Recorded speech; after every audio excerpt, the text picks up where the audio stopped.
So if you have a little look through there, they're saying, now I must say from my experience, it's slightly different from what they're saying here. They asked about your financial accounts and whether you have them. And this document says they may ask them at another date. I haven't yet experienced a tender where they haven't asked them at this point. So far they have all said 3 years audited accounts and please submit them. If you don't have 3 years of audited accounts, which is fine in many public sector organisations, to submit what you do have with a forecast. So say you have 1 year's audited accounts, a second year's unaudited and a third year forecast. The other thing that's good to put in there if you don't have 3 years audited accounts is to put in a document of contingency and how you are going to actually take on this contract and prove your financial credibility. Now this is something that, where we showed Plymouth City Council earlier and how they deal with low value contracts. They say if you don't have, that's something they insist on, is that additional document saying if you haven't been around for 3 years, that's fine, but you must submit a contingency document to us to show how you're going to be able to deliver financially. So it's just worth having that up your sleeve if you don't have all your accounts. They say here, if you don't know the answers, well, if they're not applicable, write not applicable, that's absolutely fine, but just bear in the back of their mind, why are they asking? Yes, it might be just because that's the format of the form and it's not applicable in this particular tender, but if it's any way applicable to you or your services, please write something in there. And they suggest if you don't know the answer, put not known. I would suggest if you don't know the answer, find it out and put it in, because if you've got 24 or 150 PQQs and there's a few, I don't know, you're going to go in the bin.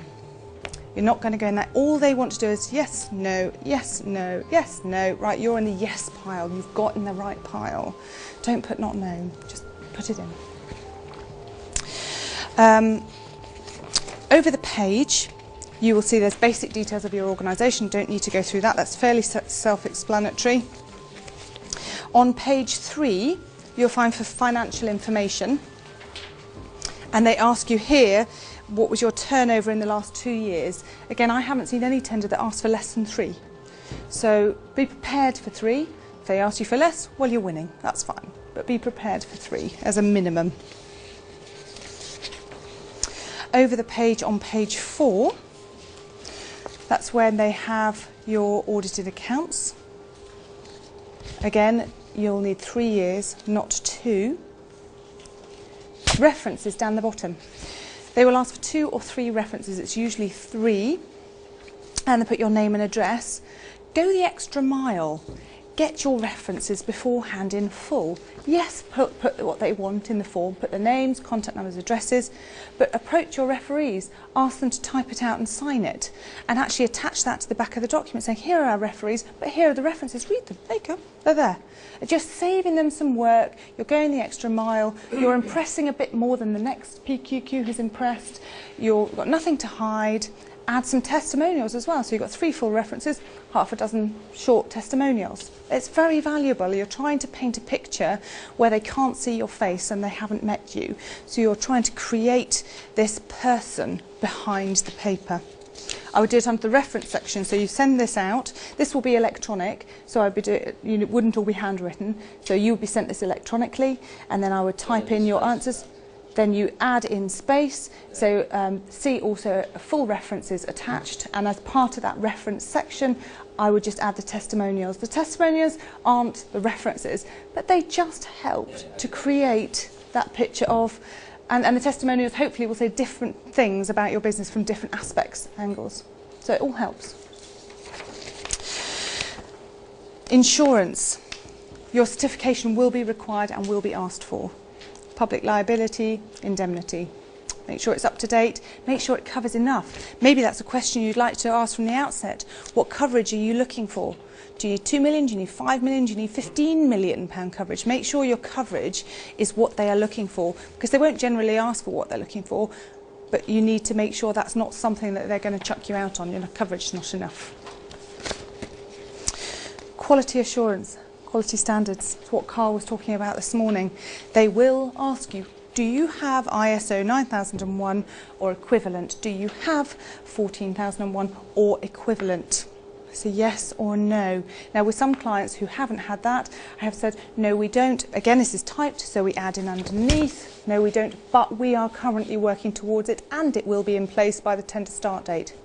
And make sure it is, obviously, because you will be asked for that certificate in order for the contract award to be signed, which is a whole legal framework document. So, but don't lose your energy on doing it during the process. This is why doing the business preparations first is great. You get it out of the way, then you can just think about how am I going to win it, what's important to them, what do they need, what are they looking for.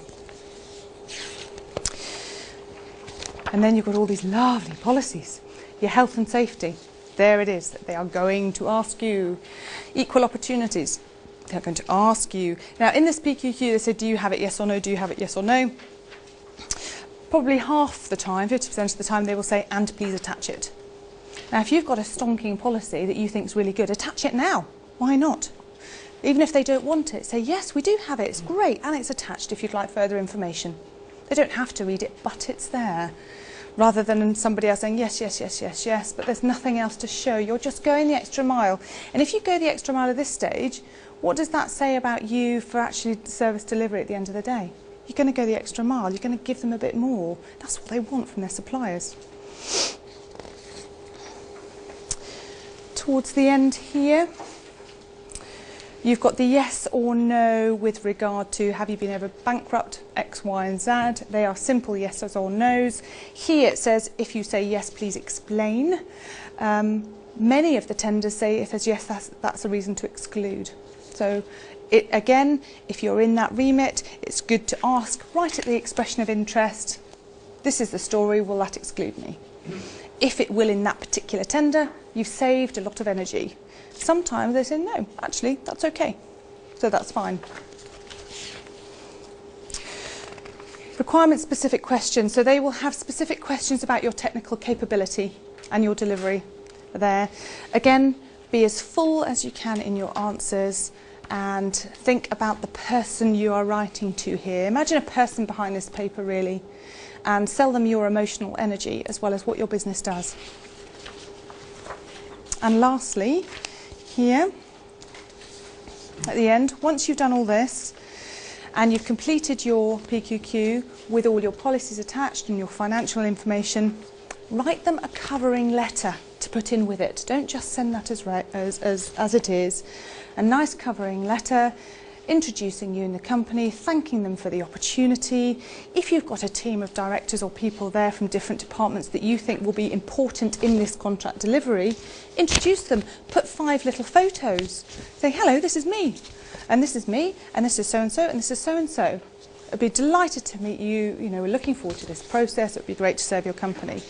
It's a lovely added extra, and it makes the paper into a person again, because they don't know you and they want to buy someone they know, they like and they trust. So that covering letter is really important.